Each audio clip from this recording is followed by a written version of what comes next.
રાજકોટમાં 5મી જૂનથી 7મી જૂન સુધી દિવ્ય દરબાર અને સનાતન હનુમંત કથાનું આયોજન થઈ રહ્યું છે.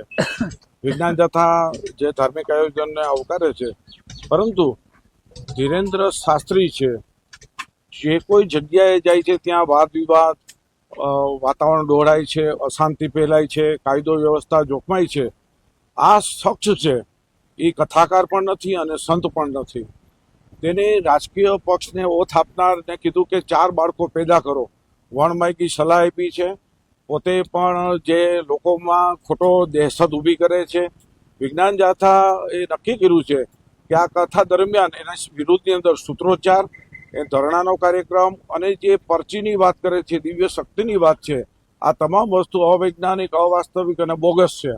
અમે 3 પ્રશ્નો પૂછવાના છીએ અને એના 3 પ્રશ્નોના સાચા અમારા વિજ્ઞાન મંચમાં આવીને સાબિત કરી આપે તો અમે 50 લાખનું અને 1 કરોડનું ઇનામ જાહેર કર્યું છે.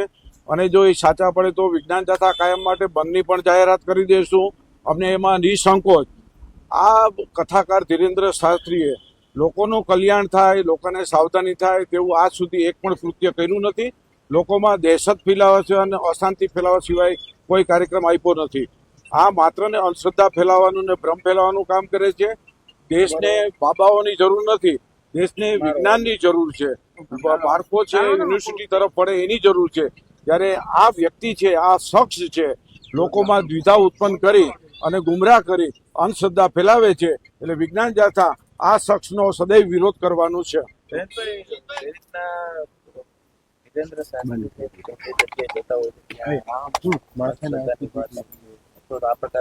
અમુક લોકો વિરોધ કરીને એને ક્યાંક મોટા કરવાનો પ્રયાસ કરતા હોય, કઈ રીતના જુઓ છો? અને ખાસ કરીને ગુજરાતની અંદર અંધશ્રદ્ધા વિરોધી કાયદો છે, તો આની સામે પગલા લેવા જોઈએ. એક તો ખાસ કરીને સરકારે આ ભ્રમ ફેલાવવાના નામે એના અમે ગુનો દાખલ કરવાની પણ વિજ્ઞાન જાથા માગણી કરે છે.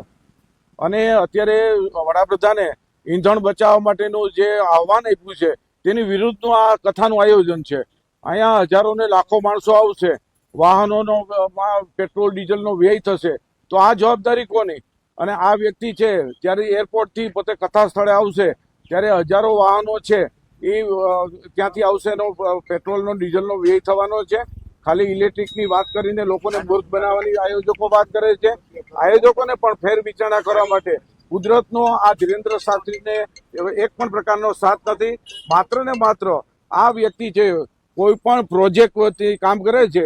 લોકોના પ્રાણ પ્રશ્નો, બેરોજગારી, મોંઘવારી એને બીજે ધ્યાન દોરવા માટે આવા કથાના ગતકડા ઉભા કરી અને લોકોને ગુમરાહ કરે છે.